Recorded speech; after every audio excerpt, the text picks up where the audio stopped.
Yeah, she play a partner like you, man. I'm back, you dig? With another reaction, man. This time we got, what's my nigga name? Tommy G on the block with the Crips, cuz. Let's see what the came in this game, get it straight to the money. Oh, no, we definitely ain't finna do that. Hold on. Okay.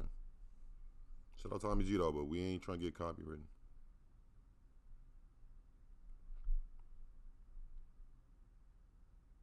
Trenches right now. Like a nigga playing putt, bring them round, see a dog like I work the Pizza Hut. How are you wearing red right now?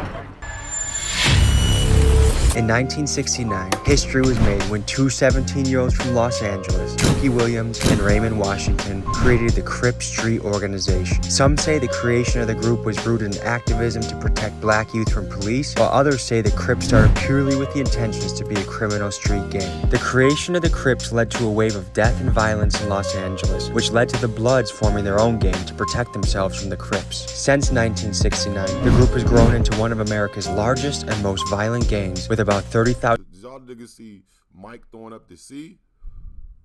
In 69, the group has grown into one of Look at Mike. That's funny as hell. America's largest and most violent gangs, with about 30,000 members sprinkled across 42 states. Famous Crips include Snoop Dogg, Nipsey Hussle, Bobby Shmurda, and Jeezy. Today we explore the Crips, but first we have some business to conduct with Adam 22 and the No Jumper Show.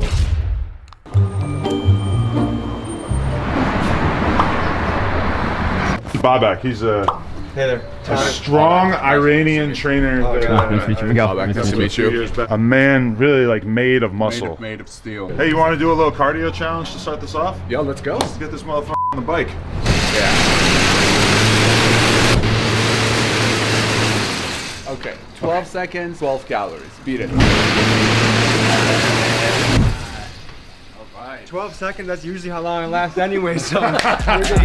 Remember back then they ain't give a fuck about me. He is just gonna copyright the whole video, huh? Cause I know that's tagged. Yeah, we ain't gonna do that. Them niggas getting it in though. Tommy did it in like a crack house, and they had a weight bench. Yes. And he started doing bench press. Put the 45 on there. You gotta get your workouts in where you can, you know? I figured I'd make this video a little bit more aesthetic, give you something to work with in the thumbnail, you know? We'll have to boost the girth in the pants area, but other than that, we're pretty good. Yeah, definitely. I'm looking to see some improvement in that regard soon. That's part of the program. Yeah. Alright guys, that was a great workout. Hey, keep it real on the streets, okay? Big dogs gotta eat. How are you feeling? Hey, you're humble, baby. Tommy G, no jumper. Yeah, when you're really in that growth phase, it's like, and especially when you're young, you just got your foot on the pedal and you're just going. World's smallest bladder, gotta take a piss. Yeah, his pee be hurting. Luckily we have two bathrooms so I can do it at the same time as him. Or I could go piss by the dumpster. What a fun life it is sometimes, eh?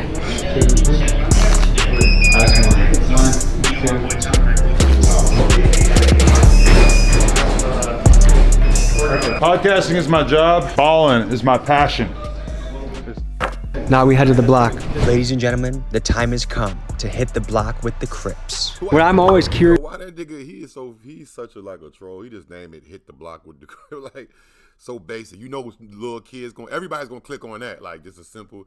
But that's actually a gift. That's a talent when it comes to YouTube. Just titling. Sometimes less is more. You know what I mean? That's just fun. I peep it. It's funny. About is how people form brotherhood and belonging and their tribes and community. One of the most notorious groups in America are the gangs. And so we're here to get the first-hand experience of what it's like. We're in South Central LA on the Figgy side. I don't know if I'm saying the lingo correctly. This is something that is unique about LA. Like you go other places and there's little cliques, but this is still gangland in LA. So we're gonna explore that. All right, folks, I'm here with a special guest. This is Smac the Boss. Okay, he's real connected in the LA scene. He's a host on No Jumper. Yes, he's sir. in the TDE family. He's been around the world with Schoolboy Just Q and his signed crew. to Big Chief, you know what I mean? Go get your from there. Can you tell the viewer what to expect tonight? What are we about to get into? Man, tonight finna be a crazy night, man. Yeah, we gonna slide up Figueroa Street, man. Best blade in the world. We gonna dip down there, and then we come into the ghetto. Now, right now, we in the trenches. We in my area where I was born and raised. We where Schoolboy Q grew up, I grew up, traffic. This is where it all started at, right here on this block. If you remember, I did that interview with you. Yes. Did it at my mom's house. You That was, feel me? yep. We on 51st Street. This is like a legendary street for me. This what made me. Without this block, I don't know where I'd be. The thing that's unique about LA is they still have a lot of the old gang structure, where right now it's usually like you might go to Milwaukee, there's 5 or 6 guys here, 5 or 6 guys Right, there. right. But here, everyone's a lot different. Can you Right. tell the people about the politics of the area? We from LA, so like if you evolve allegedly in a gang or something like that, it's certain places you can't go in LA. Like there's a lot of places I can't go and I won't go, even though I could because I'm a grown man, but you can't. It's different from everywhere else because LA started this shit. This is where it come from. And we all came together with this shit as far as like on family shit. It wasn't all about hurting this person or hurting this person. It was about bringing the community together, sticking for each other, making sure like prime example, this block right here, can't nobody touch nobody on this block. Think you gonna come over here bullying or do none of that, because at the end of the day, we're family. My mama, grannies, everybody like grew up right here. It's all a family. Like people get the wrong conception about gangs and about all this shit. Like it ain't all negative in it, you feel me? This shit did a lot for me in my life. What's up, big dog? I'm Tommy. What's up, Nice to meet you. I'm TF. I'm from right here. You know, we in South Central. How sketchy of an area is this? It's scandalous. Everything's scandalous. Yeah. You know, we solid though. We good. Yeah. But, you know. And did you see violence as a kid? Walk me through that. What was that like? What'd you see? One of my close friends died right here, right in front of the bakery. At the bus stop. And what was the story there? You know, street shit. TRP the mayhem and all that. You know, but he died at a young age. We was all kids at the time. You know, just growing up in the, you know, in Los Angeles. That's the narrative. But right now, you know, with Smac doing, like he said, got an opportunity to paint a new picture. You feel me? So that's what we doing. From an outsider looking in, I'm curious. Everything is a yin and yang to it, a positive and negative. Yeah. What are the pros of being in a crew and what are the negatives? The pros have been in it is I got a gang of homies that got my back no matter what. Whether I'm right or wrong, they gonna rock with me. You feel me? The bad part of it have been in the game is you gotta go through what I went through, being shot up 9 times, 6 times in a coma.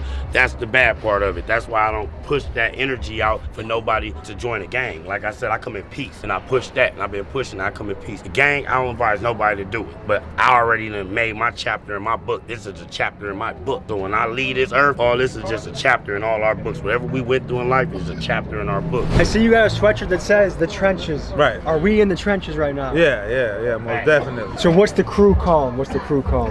You know, we ETS, everything scandalous, fake side, you know, all that, right, 51st. What does this crew mean to you? It's family, you feel me? Like, we all came together when we had nothing, we didn't know nothing. So we figured it out, and now we going with the... I ain't gonna lie, this is actually like a good interview. I ain't expect this nigga Tommy G to be this serious. He always be being crazy as hell. I guess he know he around them real members though. Them ain't no little kids. Them ain't the Kia boys. You know what I'm saying? Them was some OGs and shit. plan. How are you wearing red right now? Is that something that's not legit? Because I've always heard if you're part of one squad, you can't wear a certain color. Is that all bullshit, or educate me? I'm a Milwaukee boy. I'm not wearing no...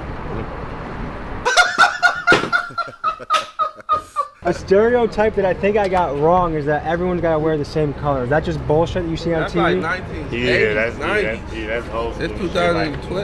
I Because wear when I red, saw this purple, guy blue. wearing red, I was like, what the hell is Yeah, going nah, on? that's in the 80s and the 70s and all that shit where it was strictly if you a Crip, wear blue, if you a blood, wear this. Like, nah, this is a new generation. I wear what I want to wear. What does it take to be part of this crew, and what are kind of the rules that guide the crew? Gotta be a solid individual, man, you know what I'm saying? Shit, this is really like family, like Real organic. Gotta be born and raised right here. And peoples know your peoples. We go to each other's houses from Like, we kids. could go to everybody else right here, and I could walk in, they mamas and granny, everybody, they love them. It ain't gonna be nothing. Walk right in. Boop. Hey, Kevin, how your mama doing? How your granny doing? With any of them out here right now. And there's more people coming that I'm born and raised with, grew up with that same shit. Does anyone can tell me about more Crip history? How it started, how it He ordered spread? everybody out here. Give them some knowledge. What you want to know? How how it started? They had the West Side Crips and they had the East Side Crips. East Side Crips was Tookie Williams, you feel me? East Side Crip, what was his name? Who got killed? Raymond Washington, you feel me? That's how it all started, you feel me? And it started off of, oh, this crew that not getting on with this crew, you feel me? So we gotta build our family over here. That's how that shit really started. Like I said, I don't promote that shit. We just products of it, man, for real, man. I don't know if I have dance moves that are gonna impress anybody, but I hear there's a particular walk in this community. Oh yeah, we got the stumps, man. We started that stump, man. What you is feel that? me? That's something that been going on before I was born. Like at first it just was the 1, 1, 2, and nigga just Now nigga put the skip and did the whole, put that new millennium shit into it. So now we breaking the knees, breaking the legs, 50 wiggle. To the right, to the left, mop it up, clean it up, grab it up, do your stuff. Been around, like before I was born. All we did was put a little twist on it and you feel me, amped it up some more. This is called the Hoover Stomp. And what does a Hoover Stomp look like? Can you do it one more time? Oh yeah, man. It seems to me, from an outsider looking in, that there are other people in the city that you could be friends with if you simply grew up next to them, but because you grew up in different spots. Nah, it's a gang of people out here we friends with. It's just certain people that don't like us, we don't like them. Is that something that will ever be fixed, or will it always It'll be like fixed, that? but it's gonna be fixed once I'm dead and gone, and my grandkids and their grandkids gonna be here. But eventually, it's gonna change because the game stay the same, but the players in the game change. The game always gonna be the game. So, does anyone ever say, you know what? I think we would be stronger together than apart? Of course, that's why we did the whole they did the peace treaty, and I was around in that era. I remember that shit. Eventually, it's gonna happen again, but I just feel like when it happens, we're not gonna be here to see it, but our great grandkids and grandkids would be here to see it. But right now, in time right now, nah, man, it's too much in shandles. Everybody got their pride. Everybody want to be the big dog. Everybody feel like they ain't gotta listen. So to them, but we ain't gonna see it, but it will be a change though, for sure. Like over the long term, the impact on the community, positive, negative, or a little bit of both? Like where do you see all this going? If one guy gets a guy from another crew, well, then they're gonna get back, and then they're gonna get back, and then it never ends in sight. What do you think about that? Motherfuckers need to get some money and they won't be out here killing. Don't need the broke niggas out here killing, man. Get some money, man. You won't even think about that. You gonna wanna live life. So basically, if more economic opportunities, people wouldn't even mess around with that stuff. Yeah, like if motherfuckers getting money, ain't nobody thinking about going to go hurt. That's true, man. When niggas be broke, like, or have nothing to do, bro, it's like idle time. I forgot what they say. Idle time is like the devil's something. It's like when you ain't getting to nothing, bro, it's easier to get tricked up or to be on bullshit or, you know what I mean, anything like that. Like, that's crazy. That's why it's best to get you some business and stay busy, for real. That's real shit. Shout out Smac for saying that. Hurt somebody knowing that they got a lot of money out here. They trying to live and blow that money. We had to add the lights getting a little dark out here, and also getting dark out here. What does that mean for us here? It's almost time to go, because it is dangerous, man. You feel me? Like I said, we in the trenches. We in the gutter. Like it goes down. There's shootings around here. I don't even supposed to be right here. I'm a liability man right here, but it goes down. So I just basically want to get us out of here before anything. Are we worried about other crews? Are we worried about other police? Yes. He said Not yes. police. He said yes, nigga. That's what the fuck, nigga. Shut the fuck up. You're. I'm telling you, let's leave now. We can walk and have this conversation, nigga. The interview is over, nigga. Like he not understanding how serious bruh being right now. He not joking. Like he said, it's time to slide for real. Are we worried about other crews? Are we worried about other police? Yes.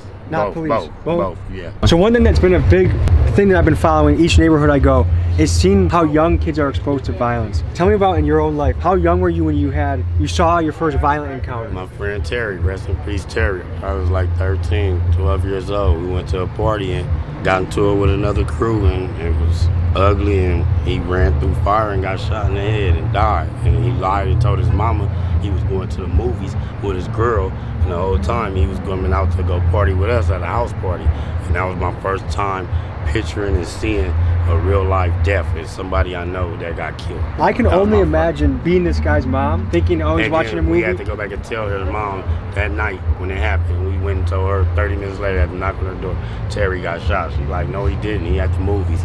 No, we just was with him. He's over there on this street, go over there. Shit hurt me just even thinking about it, knowing how we had to go tell his mom. That sounds like one of the worst conversations you can ever have with somebody. And we 13, we kids. Was there another encounter like that when you were young too? Seeing niggas get killed on Fig, seeing a pimp get his head blew off. And how old were you when you got shot? I was 17 when I got shot 6 times.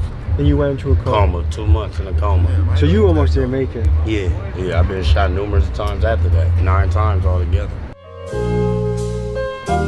How young were you when you saw your first violent encounter? 8, 7. What? And what did that do to you mentally? Because that seems like it would that would mess me up if that was me. I mean, I couldn't cry like growing up seeing that. I never cried. How do you think that affected you? Have you ever had a chance to grieve and deal with those emotions? Or has it always been buried just to keep on moving? No, because now I actually cry when at funerals and shit. And people I care for. And that's healthy.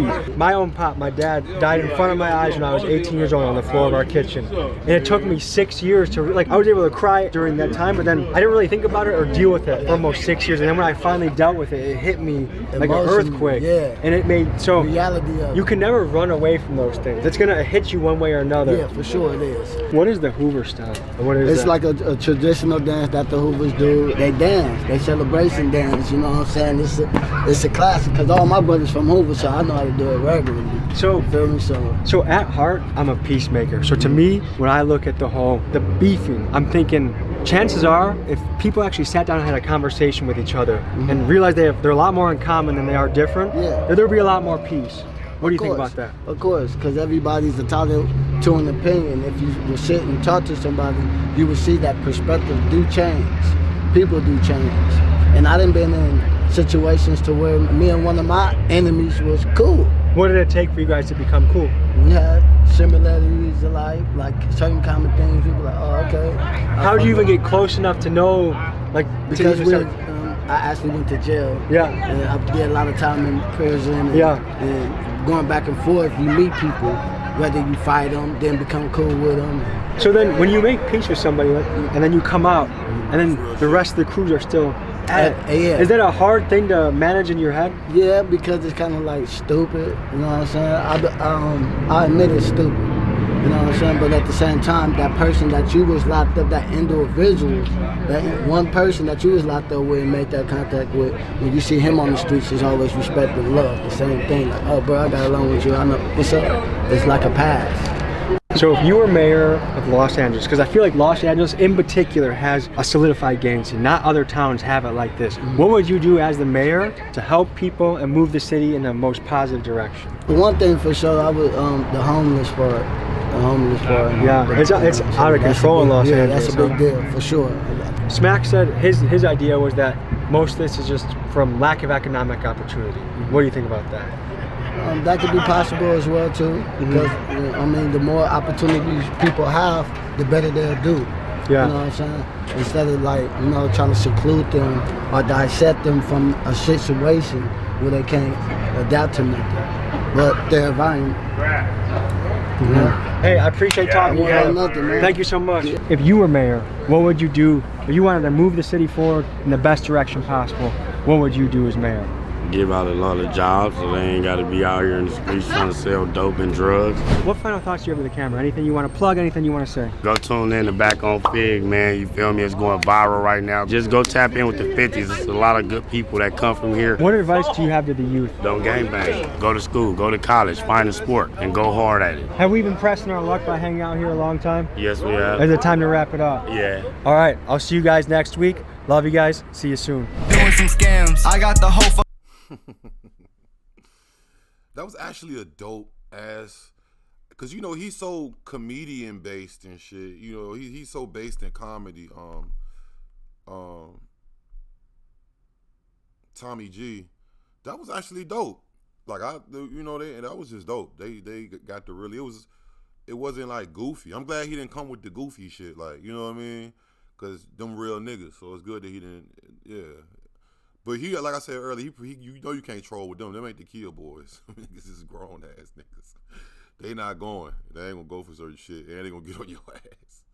If you fuck around, they fuck around. But y'all let me know what you think. Like, subscribe, notification bell, man. I'm out.